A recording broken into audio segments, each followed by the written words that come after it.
Raindrops on roses and whiskers on kittens, bright copper kettles and warm woolen mittens, brown paper packages tied up with strings. These are a few of my favourite things. Oh, no, they're not actually. Cats, yeah, I'm a dog person. Brown paper packages tied up with string. Duct tape works much better. Bright copper kettles? Really? No, not really. But it does put me in mind for a few of my favourite things.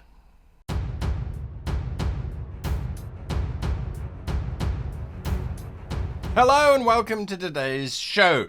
My name is Guy and we're talking about a few of my favourite things. My favourite PCs, as a matter of fact, as we are in the final week of Christmas, really. The big days passed over, everyone's gorged themselves on amazing foods and drank just a little bit too much. You've got those presents, some of which you have to kind of politely put in the back of your cupboard and forget about until next year when you can frantically gift it, or re-gift it, I should say, to Uncle Frank.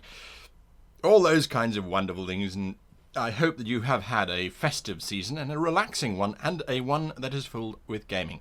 However, I thought, given the nature of this week, one should reflect upon characters of the past and, well, list some of your favourite things. So, these are my favourite characters that I have played in the long run in the past, and not so far distant past, as a matter of fact.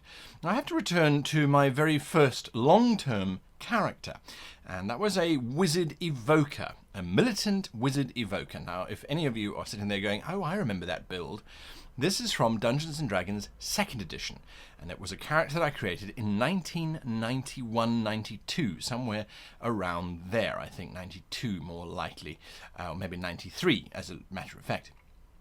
And Belen Ran, the name of course was inspired by a certain author whom I was reading at the time, and David Eddings had released, well, the Belgrade came out earlier on, but I love the idea of the Bell suffix, or prefix in this case, being added to the character's name to kind of give the character this sort of sense of mystery. So I created Belen Ran, level 1 militant evoker mage. Now, the breakdown of that militant, in 2nd edition, after a while they added a thing called a kit. And a kit basically was a specialization, if you will, within the class. So you had wizard and cleric and rogue and druid and fighter. You had all the usual classes, but then you had a kit that sat on top of it. So you might be a wizard, and then you would have the evoker kit, or the militant, or you'd have the militant kit, I should say, not the evoker kit, the militant kit. Or you might have the diviner kit sort of slapped on top of it. And that changed fundamentally how the wizard then would work moving forward. So with the militant mage, the militant kit anyway, that I added on to Belen Ran, the magnificent, he was not magnificent in the slightest, but anyway, Belen Ran was militant, which meant that he was allowed, because in those days there were lots of restrictions, he was allowed to wield one single bladed weapon of his choice, other than a dagger and a quarterstaff, which the wizards were restricted to normally. Now, he chose a two-handed claymore. I don't know why, for the life of me, I thought a two-handed claymore would ever be something useful, or something to work with. And there's a very good reason for it. In 2nd edition, weapons had an initiative modifier. That is to say, the bigger, the more cumbersome, the slower the weapon to wield, the later you would go in initiative, because it would modify your initiative according to what you were wielding. And a claymore, aside from a large-scale siege weapon, was about the slowest thing that you could actually use. I think you could use a glaive or a halberd of some kind, but even those were particularly slow. So the idea was that these weapons did quite a lot of damage, but they would always go last because you had to sort of hoik them around to wield them and all those kinds of things. So poor old Belen Ran had this limitation, but I thought, you see, a first level mage, or wizard in 2nd edition anyway, only could cast one spell, unless they specialized, in which case then they could cast 2 spells. So that's where the evoker part comes in. He specialized in evocation magic, the magic of fireballs and lightning bolts and burning hands and the like. Now, again, in 2nd edition, when you specialized, you had to drop 2 other schools of magic that you were forbidden from learning. So you could not learn from these schools. So I think Belen Ran had dropped necromancy because he thought that was a bad idea. And I think he dropped I think it was summoning, because he decided he wasn't going to ever imprison another creature. So it was just basically evocation, transmutation, divination, illusion, and enchantment spells that he had access to. Not that he had a large amount. This game that I was playing in, one of my first major campaigns that I played in, we played in for about a year as well.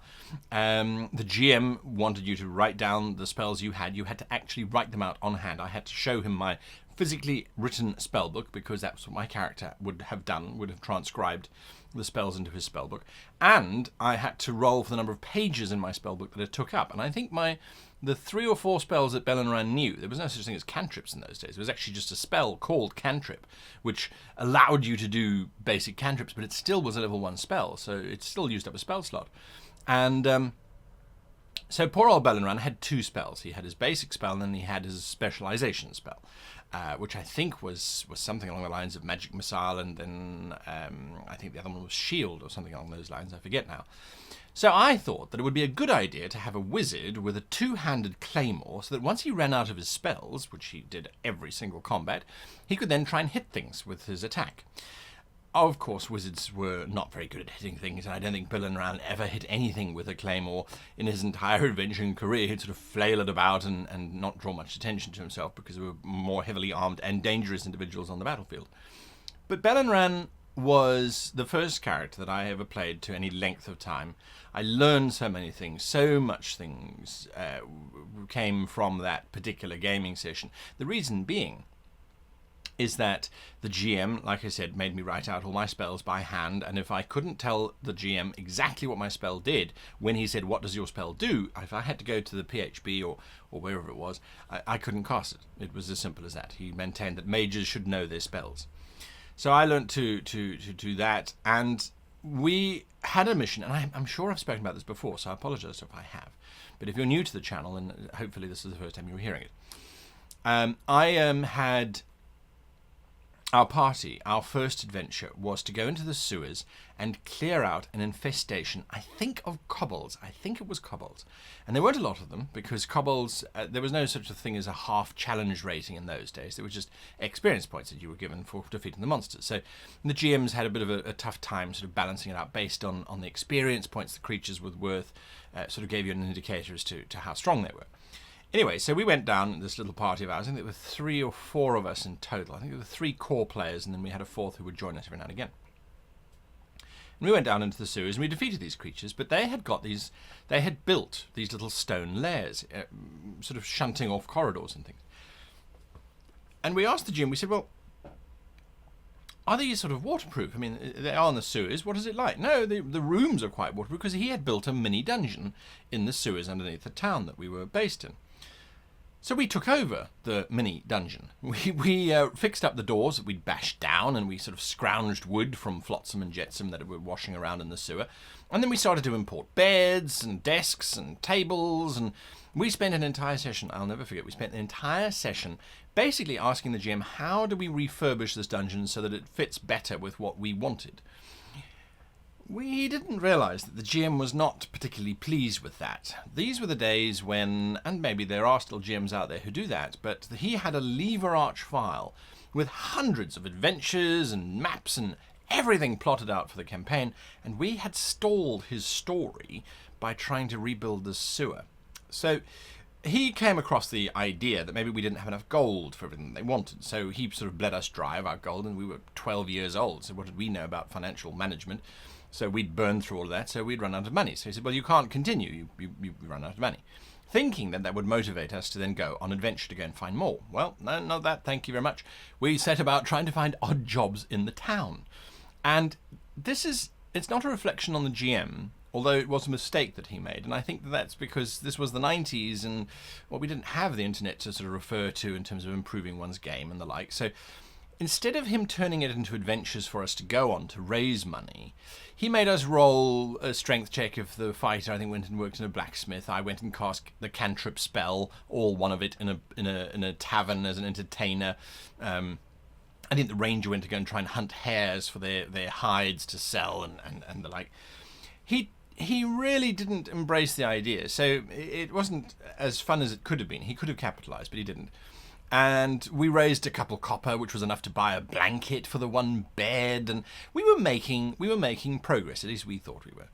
And then there was a torrential downpour, and he flooded the sewers and destroyed everything that we'd built, and sort of forced us to want to go on adventure, or at least forced us to go on adventure. Basically, we didn't have much of a choice. And we went on an adventure, and we got captured by slavers, and things sort of went pear-shaped, and we escaped from the slavers, but we escaped basically with loincloths, because they stripped us of everything that we had. And for us, that was no longer entertaining, because we had nothing to work with, I think. So eventually the campaign petered out. But it taught me a lot of valuable lessons which I would later go on and break again anyway, because this particular friend of mine, he and I had this and still do to a large extent, we have this fascination with rebuilding imaginary worlds that we can live in, or at least rebuilding the rooms and castles that we come across, because it's something that I think we'd both love to do in real life and can't do, so we do it in role-playing, which I think can be very frustrating for GMs who we play with, and we don't temper ourselves, and so we start debating on the colour of the curtains that should hang up in the main keep. Well, there you go. So that was Belen Ran. That was my introduction to role-playing, and I was hooked, absolutely hooked. I loved the idea of this fantastical world that wasn't bound by limits. And one thing that I think you have to bear in mind, especially if you are not of my age group, and I know a lot of people who watch this channel are, so I'm speaking to a very few who were born after the computer sort of revolution, really. And for us, at the time, 92, 93, 94, computers were just on the horizon, but they were very crude kind of things, and they promised a lot. They really promised a lot, but they couldn't do what we have access to today, for example. So books were our recourse, and they were choose your own adventure books, which I was collecting avidly and rabidly as much as I could. Which were great, but they were constrained. So this role-playing thing was this amazing world that I really wanted to be in, and to explore and to unpack and understand and try and work out how Thaco worked and all those kinds of things. So Belen Ran really made a good impression on me. And I think that something that we need to bear in mind is that when we're playing with new players, and we're playing with people who it's their first character, I think we need to go out of our way to let them experience the joy of role-playing and not be too harsh on them, and be a little bit guiding, a little bit perhaps offer them the promise of the magic, and remember what your first time was like. I know it sounds awful, but remember what your first time was like, and you can't go wrong. You cannot go wrong. The next character I want to talk about, you haven't met yet, and I'm hoping that you will one day eventually meet Arik Keen, because Arik Keen is a character I played this year, as a matter of fact, where I was very fortunate enough to be in a game with some wonderful players, and the benefit that we had for this campaign was that one of the other players wanted to play Arik's brother. And we decided that the brothers were going to have a conflict. Now, I'm not going to ruin it too much, because we did record it all. It's sitting with editors and things. It's not my show. It was run by a friend of mine whom you've seen many times before on my role-playing channel. And he's sort of editing them and getting them ready. Now, we recorded the entire first season up front because we had a lot of fun playing the show, and we were waiting for things which delayed, and it doesn't matter. So Arik Keen has a darkish background, but it's not one of those character backgrounds where he was raised an orphan and his parents and his brother survived. I think the father eventually died of sort of a radiation poisoning, because it's a science fiction setting. Let me start by saying that it's a science fiction setting, and the father died of radiation, and the mother, I don't know if we ever sort of settled on what she does, or she died and the father's still alive, I forget now. Anyway, so not one of those tragic backgrounds, but Arik's background, and I'm going to give you this, so it's a bit of a spoiler, because you don't discover it in the first season, so we're long way away from this being discovered anyway, and I'll probably have forgotten by the time we get around to recording season 2, but Arik's background was that he was on a planet where the planet was being destroyed by forces that I won't go into. And he was a maintenance crew. That's all he was. He was a little janitorial starport operating nobody. And there was this ship, the Star Swift, which he happened to know of because it was in dock. and the entire station starts coming under attack. So what Arik did was he climbed aboard the Star Swift and started to activate her, whilst her crew was outside. And to his cowardice, he left them in the spaceport to die. And he took the ship and he escaped. Now, there was some mitigating circumstances to a degree. The captain who was on the platform of the spaceport gave him the command code so that he could escape, because the captain was a noble person and realized that they were in a no-win situation and they wouldn't be able to get from the spaceport doors to the ship without endangering the ship. She may have been under the illusion that there were many refugees aboard that ship, because that's what Arik told her. So his backstory is that he is a fundamental liar, and he possibly could have saved those people, and he didn't. So that was an event that happened 10 years in his past, and he is a haunted man as a result. He still flies the Star Swift. He named the computer after the captain who gave him basically the ship, because the captain authorized him to take control of the ship. The ship's registry logs that he took control of the ship. So it looks above board, but he knows that it isn't. And there's this incredible sense of guilt, and so the character is desperate to protect those that he believes are his crew. He does not want to let anybody else down like that ever again, because it's made him felt so bad, so remorseful, so guilt-stricken that he doesn't want that to happen. So as a result, he becomes a little bit reckless with himself and overprotective of those that are around him. Now, add into the mix his brother, who brought shame to the family. The player playing the brother had so much fun with the character backstory as well. But we decided out of game that we were going to have this conflict, that Arik looked down upon his brother. He doesn't even call his brother by his first name. He calls him Mr. Keen. But that's Arik as well. Arik calls everybody by their surname because it's a distancing thing so that he doesn't build these emotional bonds, all those kinds of wonderful things. So Arik was a wonderfully complicated, emotional character who has a sense of guilt, of abandoning people, and it motivates him to be part of the group more. And that's what I really loved. And the banter with the other crew members, what was so wonderful, and I'm hoping you'll see these shows, what was so wonderful was that the crew kind of fell into a space where Arik was the captain of the ship, but it was a family.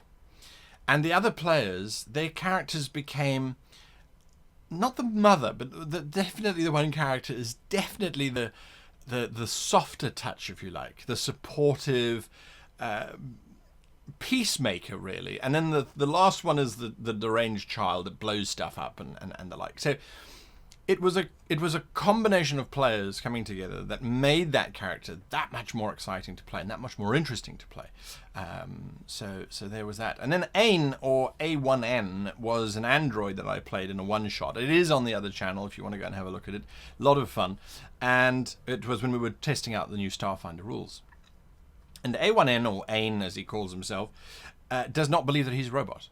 He believes that he's a consciousness that has been put into a robot's body, and is operating on that way. But he's incredibly logical and very literal as well. So there's this conflict between he's not actually a robot, but he is very much a robot. He's very, very loyal to his captain. So there he wasn't a captain, also science fiction. He wasn't a captain, he was the first officer or third officer, I think.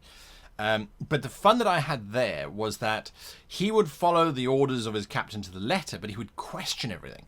And he would make commentary on silly linguistic things that caused humor to happen. So I enjoyed playing him, and the risk that I ran with playing Ain was that he was going to become this painful kind of thing in the background.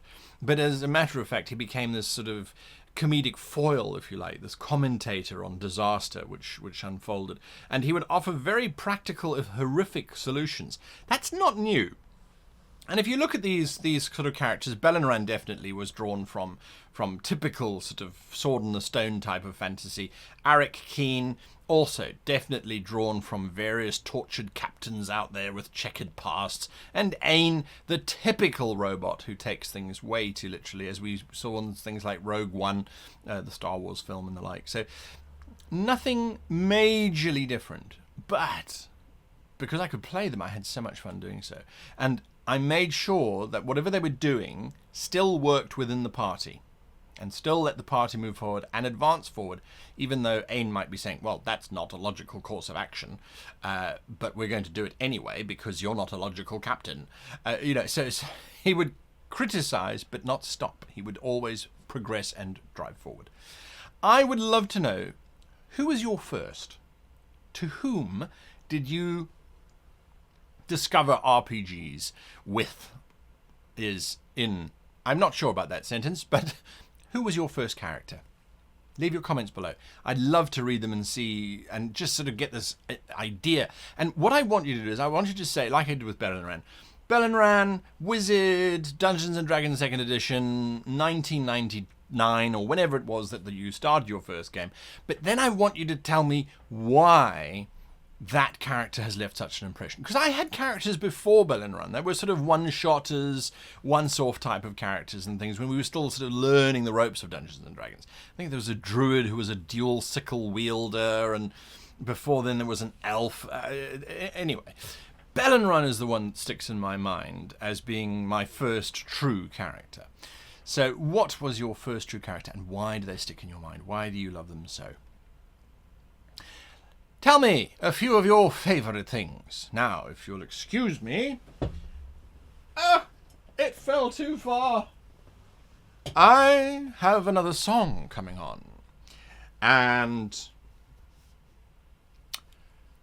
until I start singing, or before I start singing, I should say, I wish you and yours the very happiest of playing. A few of my favourite things.